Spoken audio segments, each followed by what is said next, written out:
Hey, hey. Ok, mwen ba non teknik wè la. Men gadi, fò abonye anseman avèk chanel Prod et li bel Perjni 509 lan kap fon superb travay partout de la kominote haïtienne, of course. YouTube, Facebook, TikTok, Instagram, se nou kap fè kose, guys.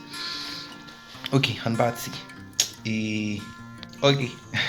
Li pi fasil pou takse ou nan salube li matin, komon e chéri, esko te bien dormi, sa wakon te fe banan jounen. Le sa ou men, sou pa souman ou alman defi, eske l manje, li wad zounon, ni wou kon manje matin, se pou fon fason, pou vou ekob, pou l manje, ket le sa ou pou on taxe, red nan moudo, potan ke ou men wou kon sou al manje matin. Ok. Le plus souvent, lò leve approche razé le matin, mais ça pour éviter faire pas mal de femmes dans le manger.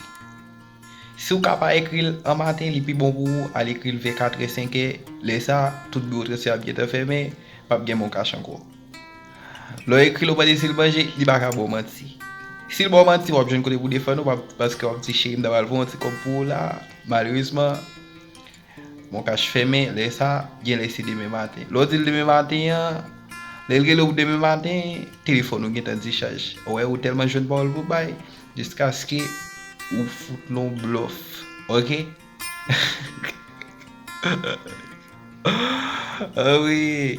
Non, c'est sûr, chaque si ça libère les matins, on va regarder on va regarder, yes, on va regarder. Moi j'ai bien, non, beaucoup, j'ai non, ça passe. Bye, comme.